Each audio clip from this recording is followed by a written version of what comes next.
आप जो भी फैसले लेते हैं, क्या वो सच में आपके होते हैं? अपने करियर से लेकर जीवन साथी चुनने तक जरा एक पल रुककर पूरी ईमानदारी से सोचिए तो हम भारतीयों में से कितने लोग असल में अपनी राह चुनते हैं और कितने बस उस रास्ते पर चल पड़ते हैं जो हमारे परिवार और समाज ने हमारे लिए तय कर दिया है। आज से लगभग 250 साल पहले जीन जैक्स रूसो नाम के एक दार्शनिक ने कहा था, मनुष्य स्वतंत्र पैदा होता है, लेकिन हर जगह वो जंजीरों में जकड़ा हुआ है। सोचकर ही हैरानी होती है ना? आजाद पैदा होना पर जंजीरों में रहना। ये जंजीरें लोहे की नहीं हैं, ये दिखती नहीं पर लोहे से कहीं ज्यादा मजबूत है। ये बनी है उम्मीदों से, परंपराओं से और समाज के डर से। तो इस वीडियो में हम रूसो की नजरों से देखेंगे उन अदृश्य जंजीरों को जिन्हें शायद आप और हम हर दिन पहने हुए हैं और हमें इसका एहसास तक नहीं। और सबसे जरूरी सवाल, क्या इन जंजीरों को तोड़कर सच में आजाद होना मुमकिन है? जब हम अपनी जिंदगी को देखते हैं तो हमें यही लगता है कि हमारे सारे बड़े फैसले हमारे अपने हैं। कॉलेज में क्या पढ़ना है, कहाँ नौकरी करनी है, किससे शादी करनी है, ये सब हमारे ही तो फैसले हैं। पर क्या वाकई ऐसा है? अपने भारत में ही देख लीजिए। एक आम घर में जब कोई बच्चा 10वीं पास करता है तो कहने को तो उसके सामने कई रास्ते होते हैं, आर्ट्स, कॉमर्स, साइंस, लेकिन ज्यादातर के लिए रास्ता एक ही होता है, साइंस। क्यों? क्योंकि माँ बाप का सपना है कि बेटा इंजीनियर बनेगा या बेटी डॉक्टर बनेगी। ये तो जैसे एक लिखा हुआ नियम बन गया है जिसे सुरक्षित भविष्य की गारंटी माना जाता है। यहाँ बच्चे की दिलचस्पी, उसकी कला या उसके जुनून के लिए कोई जगह नहीं होती। मायने रखता है तो बस समाज का बनाया हुआ सफलता का पैमाना। और बच्चा भी उसी रास्ते पर चल पड़ता है, ये सोचकर कि ये उसी की पसंद है, जबकि हकीकत में ये पसंद उसके दिमाग में बचपन से डाली जा रही थी। और ये सिर्फ पढ़ाई तक ही नहीं रुकता, करियर को ही देखिए। भारत में आज भी सरकारी नौकरी को सोने की खान समझा जाता है। सोचिए, एक नौजवान है जो अपना स्टार्टअप शुरू करना चाहता है। उसके पास एक कमाल का आइडिया है और वो जोखिम उठाने को तैयार है, लेकिन परिवार और रिश्तेदार क्या सलाह देते हैं? बेटा, ये सब छोड़ो और किसी सरकारी नौकरी की तैयारी करो, लाइफ सेट हो जाएगी, समाज में इज्जत होगी, पेंशन मिलेगी। उस नौजवान के सपनों पर स्थिरता और सामाजिक प्रतिष्ठा का भारी पत्थर रख दिया जाता है। वो सालों तक उन परीक्षाओं की तैयारी करता है जो शायद वो कभी देना ही नहीं चाहता था। अगर वो सफल हो भी जाए तो भी अंदर से एक खालीपन महसूस करता है, क्योंकि वो अपनी नहीं बल्कि समाज की दी हुई जिंदगी जी रहा होता है।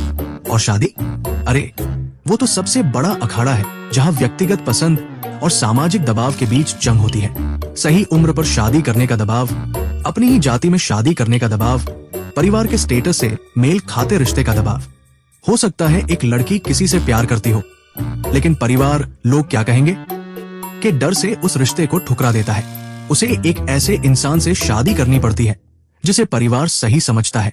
उसे समझाया जाता है कि यही उसके भले के लिए है, और वो अपनी पूरी जिंदगी एक ऐसे रिश्ते में गुजार देती है जो उसकी पसंद नहीं बल्कि एक समझौता था। ये सब कुछ हमारे अंदर बहुत गहराई तक बैठा हुआ है। ये कोई साजिश नहीं है जहां लोग आपके खिलाफ योजना बना रहे हैं। ये हमारी परवरिश का, हमारी संस्कृति का हिस्सा है। हमें बचपन से ही चुपचाप बात मानने के लिए संस्कारी होने का इनाम मिलता है और सवाल पूछने पर बागी होने का ताना। धीरे धीरे समाज का शोर इतना बढ़ जाता है कि हमें अपने दिल की आवाज सुनाई देना ही बंद हो जाती है। हम ये फर्क ही नहीं कर पाते कि हम सच में क्या चाहते थे और समाज ने हमसे क्या करने को कहा। हमारी पसंद बस एक छलावा बनकर रह जाती है, एक ऐसी फिल्म जिसकी स्क्रिप्ट किसी और ने लिखी है और हम बस अपना किरदार निभा रहे हैं। तो आखिर ये अदृश्य जंजीरें हैं क्या, और ये हमें बांधती कैसे हैं? यहीं पर जीन जैक्स रूसो के विचार हमें एक नई रोशनी दिखाते हैं। 18वीं सदी के इस क्रांतिकारी विचारक ने अपनी किताब द सोशल कॉन्ट्रैक्ट में लिखा, मनुष्य स्वतंत्र पैदा होता है और हर जगह वो जंजीरों में है। रूसो का मानना था कि इंसान अपनी प्राकृतिक अवस्था में, यानी समाज के बनने से पहले, भला, नेक और पूरी तरह आजाद था। उसे इस बात की कोई परवाह नहीं थी कि दूसरे क्या सोचते हैं। वो अपनी जरूरतों के हिसाब से जीता था। लेकिन जैसे जैसे समाज बना, निजी संपत्ति का विचार आया और लोगों ने एक दूसरे से अपनी तुलना करनी शुरू की, इंसान की वो प्राकृतिक आजादी खत्म होती चली गई। रूसो के अनुसार आज के समाज में ये जंजीरें कोई लोहे की बेड़ियां नहीं है, ये है सामाजिक नियम, परंपराएं और उम्मीदें। और समाज हमें इन जंजीरों में बांधने के लिए इनाम का लालच देता है। अगर आप वो करियर चुनते हैं जिसे समाज अच्छा मानता है तो आपको सम्मान मिलता है। अगर आप परिवार की मर्जी से शादी करते हैं तो आपको स्वीकृति मिलती है। अगर आप अपने सपनों को मारकर परिवार की सुनते हैं तो आप आज्ञाकारी और अच्छे कहलाते हैं। यही इनाम, सम्मान, स्वीकृति और सुरक्षा का वादा हमारी असली जंजीरें हैं। हम इन इनामों के इतने लालची हो जाते हैं कि अपनी आजादी का सौदा करने में भी नहीं हिचकिचाते। और अगर कोई इन नियमों को तोड़ने की हिम्मत करे तो समाज उसे सजा देता है। और सजा का सबसे बड़ा हथियार है लोग क्या कहेंगे। ये वो 3 शब्द हैं जिन्होंने भारत में करोड़ों सपनों को पैदा होने से पहले ही मार दिया है। कोई लड़की अपनी पसंद के कपड़े पहनना चाहती है पर डरती है, लोग क्या कहेंगे। कोई अपनी नौकरी छोड़कर एक कलाकार बनना चाहता है पर हिचकिचाता है, लोग क्या कहेंगे।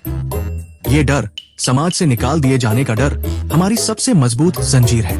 रूसो ने सामान्य इच्छा, जनरल विल, और सबकी इच्छा, विल ऑफ ऑल, के बीच भी एक बड़ा फर्क बताया। विल ऑफ ऑल का मतलब है हर व्यक्ति की अपनी अपनी स्वार्थी इच्छाओं का जोड़, लेकिन सामान्य इच्छा का मतलब है वो इच्छा जो पूरे समाज के भले के लिए हो।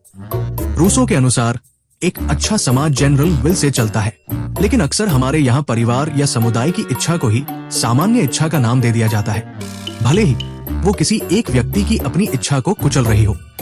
परिवार को लगता है कि बच्चे पर अपनी मर्जी थोपना उसके भविष्य के लिए है और इसी को सबका भला बता दिया जाता है। रूसो ने यह भी कहा कि समाज हमें भ्रष्ट करता है।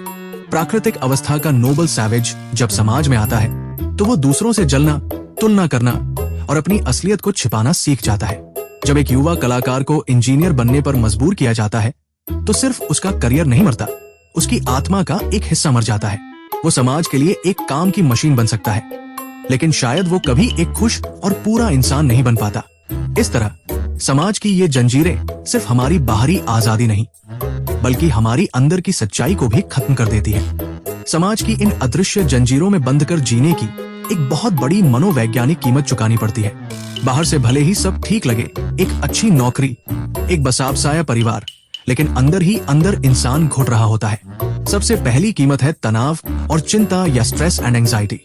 दूसरों की उम्मीदों पर खरा उतरने का दबाव एक ऐसे बोझ की तरह है जो कभी कम नहीं होता। परीक्षा में टॉप करने का दबाव, अच्छी नौकरी पाने का दबाव, समय पर शादी करने का दबाव और फिर एक सफल इंसान की छवि बनाए रखने का दबाव। ये एक न खत्म होने वाली दौड़ है जहां आप बस इसलिए दौड़ रहे हैं क्योंकि सब दौड़ रहे हैं। इस दौड़ में फेल होने का डर आपके दिमाग पर हावी हो जाता है और आपका मानसिक सुकून छीन लेता है। दूसरा गहरा असर है पहचान का संकट या आइडेंटिटी क्राइसिस। जब आपकी इच्छाओं और समाज की उम्मीदों में एक गहरी खाई बन जाती है तो आप खुद से ही सवाल करने लगते हैं, मैं असल में हूं कौन। आप दोहरी जिंदगी जीने लगते हैं। एक वो जो आप दुनिया को दिखाते हैं, एक आज्ञाकारी बेटा या बेटी, एक सफल प्रोफेशनल, और दूसरा वो जो आप अकेले में हैं, जिसके सपने कुछ और थे, जिसकी ख्वाहिशें कुछ और थी। आपकी हालत उस एक्टर जैसी हो जाती है जो एक किरदार निभाते निभाते ये भूल जाता है कि मुखौटे के पीछे उसका असली चेहरा कैसा था। जब ये तनाव और पहचान का संकट हद से ज्यादा बढ़ जाता है तो ये डिप्रेशन या अवसाद का रूप ले सकता है। अपनी इच्छाओं को लगातार दबाने से एक लाचारी और निराशा की भावना घर कर जाती है। आपको लगने लगता है कि आपकी जिंदगी का कंट्रोल आपके हाथ में है ही नहीं। आप तो बस एक कठपुतली है जिसकी डोर किसी और के हाथ में है। ये एहसास कि आप अपनी ही जिंदगी की गाड़ी के ड्राइवर नहीं बल्कि सिर्फ एक सवारी है, जीने की इच्छा को ही कम कर सकता है। और अंत में एक और जहरीला प्रभाव है अंदरूनी नाराजगी या रिजेंटमेंट। जो इंसान अपनी पूरी जिंदगी दूसरों के लिए कुर्बान कर देता है, उसके मन में उन लोगों के लिए एक गहरी नाराजगी बैठ जाती है जिन्होंने उसे मजबूर किया था, चाहे वो माता पिता हो या समाज।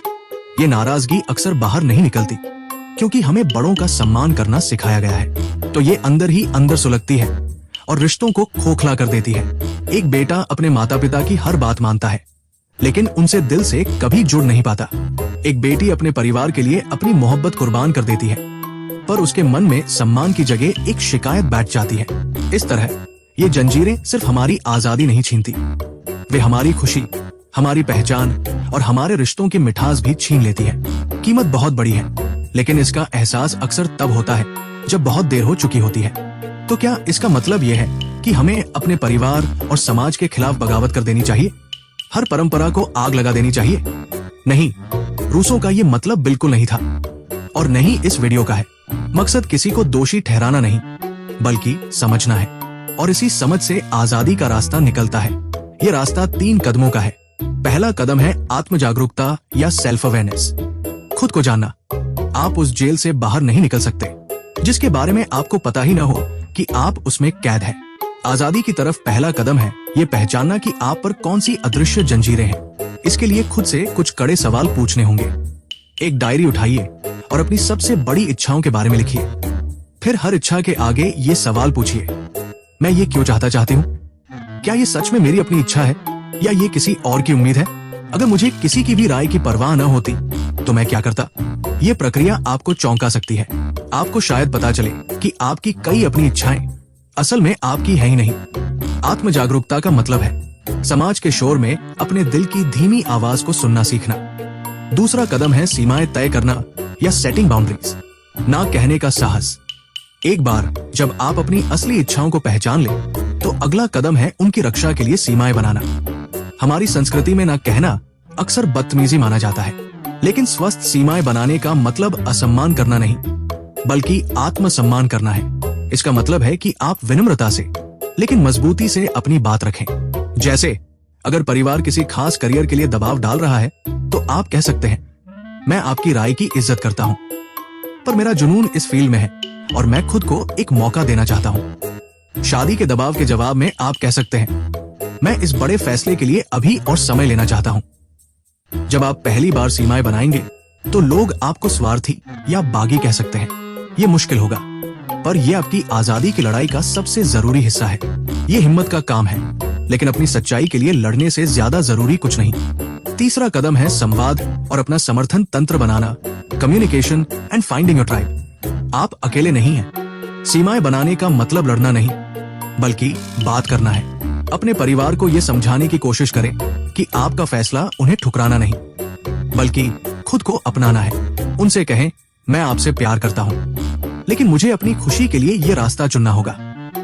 हो सकता है वे तुरंत न समझें, पर समय के साथ आपका इरादा और आपकी खुशी देखकर उनका नजरिया बदल सकता है।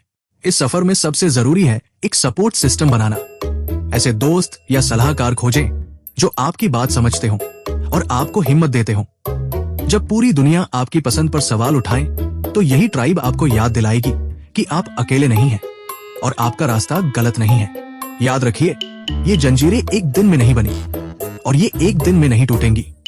ये एक धीमी प्रक्रिया है, लेकिन हर बार जब आप अपनी सच्चाई के लिए खड़े होते हैं, आप एक कड़ी को कमजोर कर रहे होते हैं। तो घूम फिरकर सवाल वही आता है, क्या आपकी पसंद आपको गुलाम बनाती है? रूसो के अनुसार हाँ, अगर वो पसंद असल में आपकी है ही नहीं। हम सब आजाद पैदा होते हैं, लेकिन समाज की उम्मीदें, परिवार का दबाव और लोग क्या कहेंगे का डर हमें अदृश्य जंजीरों में जकड़ लेता है। इन जंजीरों की कीमत है तनाव, पहचान का संकट और खोखले रिश्ते। लेकिन ये कोई निराशा की बात नहीं है, ये एक जागने की पुकार है। रूसो हमें दिखाते हैं कि आजादी का पहला कदम उन जंजीरों को पहचानना है, खुद को जानना, हिम्मत से सीमाएं बनाना और एक सपोर्ट सिस्टम तैयार करना। यही वो रास्ता है जो हमें सच्ची आजादी की ओर ले जाता है।